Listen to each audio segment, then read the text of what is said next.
পৃথিবীতে সবচাইতে 365 দিনের মধ্যে শ্রেষ্ঠ দিন কোনটা? আরাফার দিন। এদিনে বিশ্বনবী রোজা রাখতেন। ইজহার আর রেদা পরে আমরা লাব্বাইক আল্লাহুম্মা লাব্বাইক বলি। এটা সারা বছরের মধ্যে শ্রেষ্ঠ দিন। আল আরাফা আল হাজ্জু আরাফা, আরাফাটাই হজ। কেউ যদি আরাফার দিনে থাকতে পারে তার হজ হয়ে গেছে। আর হজে সব করেছে, আরাফা করে নাই, হজ হবে না? কথা বলেন, হজ হবে না? তার মানে বছরের শ্রেষ্ঠ দিন আরাফার দিন।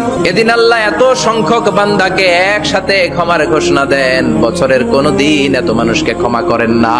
আবার শয়তান ওই দিনে এতটা লাঞ্ছিত বোধ করে, এতটা অপমান বোধ করে, বছরের কোন দিন শয়তান এত অপমানিত হয় না।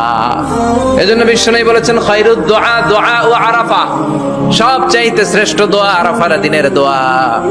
বিশ্বনবী বলেন আরাফার দিনে একটা দোয়া আমি করি, আমার আগে সব নবীরা ওই দোয়াটা করতেন। দোয়াটা হলো লা ইলাহা ইল্লাল্লাহ ওয়াহদাহু লা শারীকা লাহ লাহুল মুলকু ওয়া লাহুল হামদু ওয়া হুয়া আলা কুল্লি শাইইন কাদির। এটা পড়বেন। বিশ্বনবী আরাফার ময়দানে এই দোয়াটা পড়তেন। মানে বছরের শ্রেষ্ঠ দিন আরাফার দিন, বছরের শ্রেষ্ঠ রাত কদরের রাত, শ্রেষ্ঠ মাস রমজান মাস, আর 7 দিনের মধ্যে শ্রেষ্ঠতম দিন হচ্ছে জুমার দিন।